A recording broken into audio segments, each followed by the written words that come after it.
This is Big Boys Bushcraft again. Wanted to do another quick video of something that I use all the time and my old lady gets mad at me for all the time. For this type of a job, it's recommended that you use a pair of gloves. Now this job is actually pretty simple. Go online, look up Goodwill Outlet, and you'll find one, see if it's in your local area. Basically what a Goodwill Outlet is a place where a lot of Goodwill products go. If they can't sell them, A, if they don't look very clean, B, or if someone doesn't know what they're doing and just throws them in the bin for the Goodwill Outlet. Basically, it's Goodwill rejects. Now, different areas have different things. You can go there, take a look, see what the prices are. Some of them are really cheap, some of them are not. The ones in my local area are like 89 cents a pound for different things. There's different prices for electronics, different prices for things, picture frames, glasses, glassware, houseware, electronics. The one around here actually has it, if it's above 5 pounds, you get it for $3, which is really nice because I have picked up a couple of large Craftsman toolboxes for $3 a piece. But the Goodwill Outlet, you may have to dig through bins. There may be broken glass, maybe sharp metals. You know, I've seen everything from broken glass to like KitchenAid blender blades and things like that to cut you really easy, really quick. I usually carry a pair of decent gloves in there. But some of the things you find in there that you can probably find every day that are decent would be like wool blankets. I'm in Florida, not big call for like wool blankets, but I have found two just about brand new Pendleton wool blankets. I brought them home. I paid maybe $1 for them because, again, it's 89 cents a pound. Each one weighed less than half a pound, so you get it for 89 cents for both of them. I pulled them up online. One of the local, like Gander Mountain, wants $120 a piece for 100% wool blankets, wool throws that are, you know, not even Pendleton brand. So again, you can find stuff like that and you can get really good deals on it. A couple other things I found in the bottom of these bins, at least where I used to live, the new one that's nearest now doesn't seem to have that good of pickings, but I found two Garmin GPSs. Work perfectly fine. This is an E-Trex Legend. It is a little bit older, but it does work perfectly fine. Had the batteries in it. I hit the button on the side and it came right up. It worked perfectly fine, just sitting in the bottom of the bin. Weighs less than probably a quarter of a pound, so I maybe paid 25 cents for it. Look them up online, they're $70. That's a heck of a deal. Midland radio. I found this in one of the bins. It had the rechargeable batteries in it. I just threw some AAAs in there just to see if it worked. Works perfectly fine. This is one of the ones with the weather scan and the regular radio. I think it's 25 miles. If you get a set of two of these, they're about $100. So again, less than a quarter of a pound. Maybe paid 25 cents for it. So that was my communication out of the deal. This one I'm really intrigued by. This is actually a pure water filter.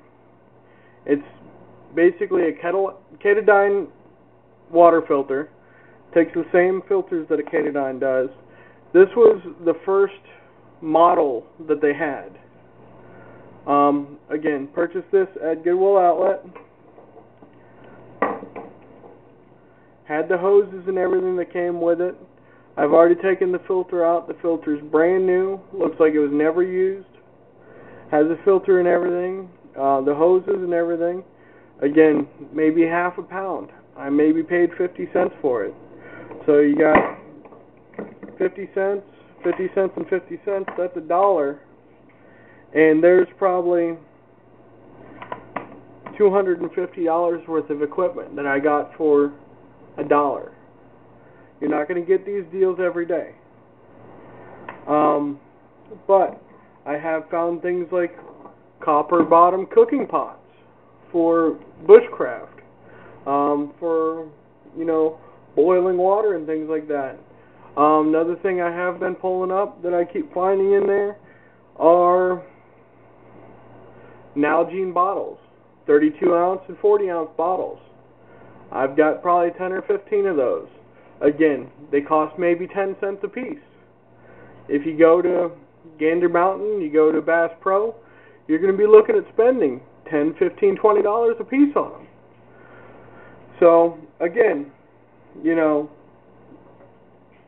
look it up, give it a shot. Start to know the people there. Ask them when they reset the bins. The one local does it twice a day. The one I used to live at, which is really decent on the pickings in there, they reset it every half an hour. A lot of people aren't looking for camping supplies. I found one of the high-end sleeping mats. There for, the whole thing was inflatable. It weighed maybe a third of a pound. I got it home, looked it up, it was $100. Some of the other things that I found in there. I found a bunch of Boy Scout material. Belt buckles, compasses. I found a Boy Scout backpack, aluminum frame one. Again, costed maybe a couple of bucks. I know I have a buddy that works with the Boy Scouts.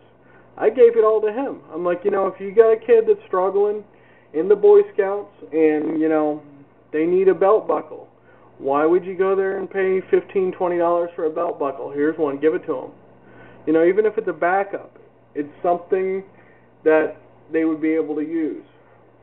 I've also supplemented a lot of my friends' gear with it. A lot of the gear that I have ends up getting passed down. If I can't use it anymore, I'll pass it down to someone else. That's one way to look at it. I got an older Garmin than this, one of the longer black ones. Guess what? That got passed down to my buddy, because I did find two of those. They weren't at the same time, but I did find two of those. Again, Goodwill Outlet. Go to goodwill.com, store locator. On there should be a drop down. You're going to uncheck the donation centers. You're going to uncheck the retail outlets and just check the Goodwill Outlet, and it should show you where it is. I've ran into the issue where a lot of these retail outlets don't want to tell you where it is. It might be back, in an industrial park or something. But it sort of cuts out the middleman. Again, shoes. I found a pair of Harley Davidson shoes. Pretty much brand new. Just had to throw another coat of